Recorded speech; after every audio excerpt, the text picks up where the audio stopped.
Hi friends, welcome to another episode of Weekly Strides. These are the questions that you have been submitting to me through surveys, through superstars, through email, however you reach out to me. You have these questions you want answered. I wanted to get back to you, give you the answers. Sometimes it is maybe not what you want to hear, but it is going to be things just giving you my honest answer as always. So each week I will be answering a question. Sometimes it will be 2 minutes, sometimes it'll be 7. I don't think it's going to be more than 10, but these are going to be coming out every Wednesday, so you can be sure to go subscribe so you get these delivered directly to you. You can take a listen to which ones appeal to you, and we will see where we go. So if you have a question you would like answered, you can email kat@runningforreal.com. That's KAT@runningforreal.com. She will pass along the question to me. I will answer it on the call. If you want to submit your name, you can also do that too.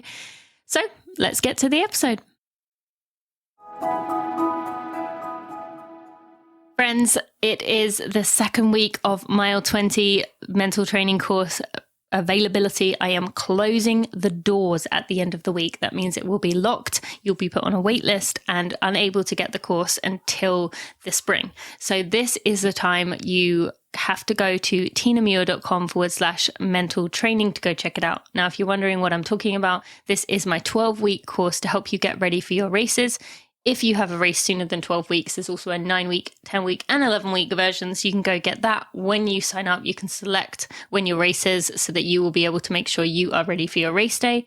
Now, if you're thinking, oh, I don't know if I want to be bothered with this, I'm just going to do it by myself.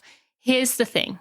We often tell ourselves that I will do it next time, or I will do it in future. And then we have that race that goes wrong again, and we feel frustrated and we think, I would do anything. Remember how you felt last time that happened? I just want to have a race go well for me. This is your answer. This is going to help you get there. It is going to be that investment that you will put in. And the fact that you are putting money down onto this is going to hold you accountable, as will having an accountability buddy who is going to be doing this course with you at the same time, either for the same race or the same weekend or a similar weekend, so that you can keep one another accountable. So when you keep telling yourself, when life comes down, I'll do this, or, when things aren't so busy, they're always going to be busy. That is just part of life. So this weekend, the doors will be closed. So if you haven't already checked it out, you can go check out tinamuir.com/mental training to get yourself that special offer before we close the doors this weekend. It will close. It will not open till the spring, and then you'll have to wait till then. And then when everyone else who has taken this course is doing it and saying how much help it has been to them, you'll be kicking yourself, because we've had 42 people, I believe, go through this mental training course, and we've had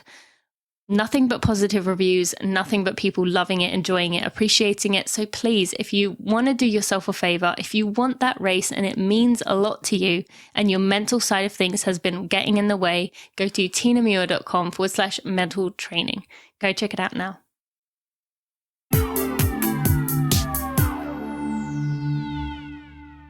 What are the top 3 things you do to prevent injury?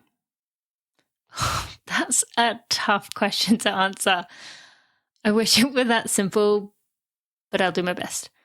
I want to add that while this question was top 3 things I do, or you do, I have to be honest, and I'm not the best at following my own advice. This is what I would suggest, but I also recognize that I'm risking injury myself by not doing all of these things. Number 1. Strength training correctly. This does not mean throwing weights around in the gym like you see those big gym dudes doing. It also does not mean following the 10 best exercises that you might see on an article and doing them every day. Ideally, it's going to mean working with a strength coach to figure out where the weak links are in your body and making sure you have your technique down to do them correctly to fix that weakness. Now, this is a critical piece. I know it seems a lot of work, it seems like a lot of money, and often it is, I'll be honest, but at least getting a strength training coach to start with is huge. And doing your form correctly is the difference between injury and being able to run healthy and run well. It really is worth it. Number 2 is is closely related, which is listening to your body when you know it's too much. I know that's an easy thing to say, and it's harder for us to actually put it into practice. But the reality is that most of the time, if we're honest with ourselves, we know when we're doing something that's maybe a little bit risky. Maybe we had travel midweek, we pushed our workout back to the Friday, and then we decided we only had one opportunity to do long run with friends on Saturday. And then we got invited to a group run on Sunday, where the group typically runs a bit faster than we would, or a friend was coming through town and we want to take up this one opportunity to run with them. While we might hope for the best, it's always better to go into a race or go through our training underprepared than overprepared and risk injury. In my opinion, it is always better to skip something in that situation than to push. And in that example I gave you, and you know, the social aspect is really important to you, skip the workout. Like, it really is better to pull back over doing too much.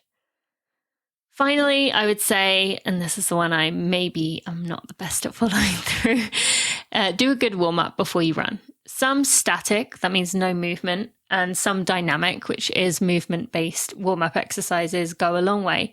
They don't take that long, but they do give your body a big helping hand in prepping for the run ahead. Now, I know this is a bit of a big, broad area, dynamic warm-ups, static warm-ups. And where do you go from here?